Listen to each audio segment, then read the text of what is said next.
Anaplan's in-memory cloud technology lends itself well to provide scenario planning around product rationalization and new product introduction. As a planner, I can come into the product rationalization dashboard and set the threshold that's going to drive what I consider a low performer within my organization. From there, I can drill down into any of these brands, and the system dynamically updates to tell me within each brand what is already set to be rationalized and what is a low revenue item that could potentially be rationalized.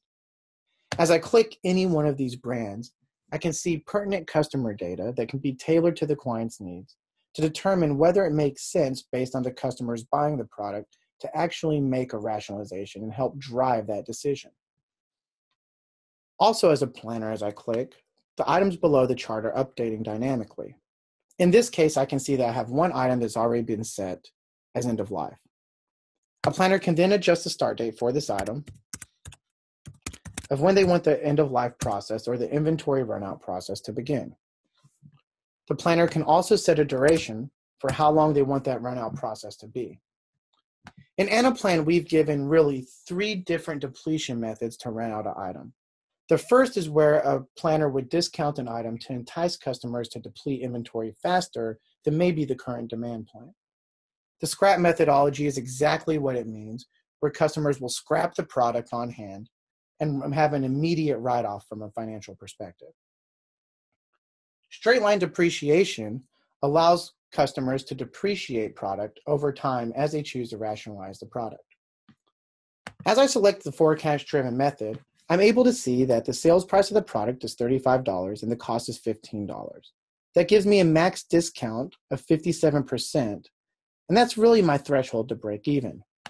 As a planner, I can come in and assume that I want to apply a 45% discount to entice customers to buy this product, and my new sales price is going to be $19.25 versus the $35 I have in place today.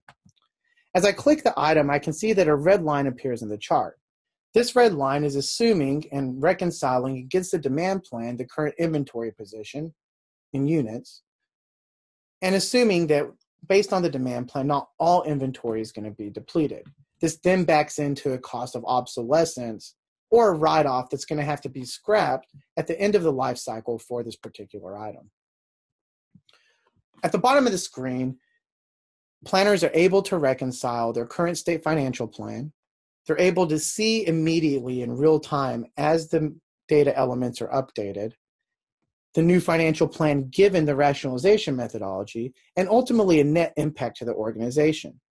If in fact a customer is using Anaplan in a connected planning scenario, this data could immediately be shared with sales, finance, and marketing. Anaplan also serves itself well to drive new product introductions and allow the business to have instant visibility to how a new product launch may impact its overall planning strategy or impact bottlenecks within its organization. A planner can come into the new product launch screen and add an item to the portfolio. As that item is added, Anaplan updates. The planner can name the item.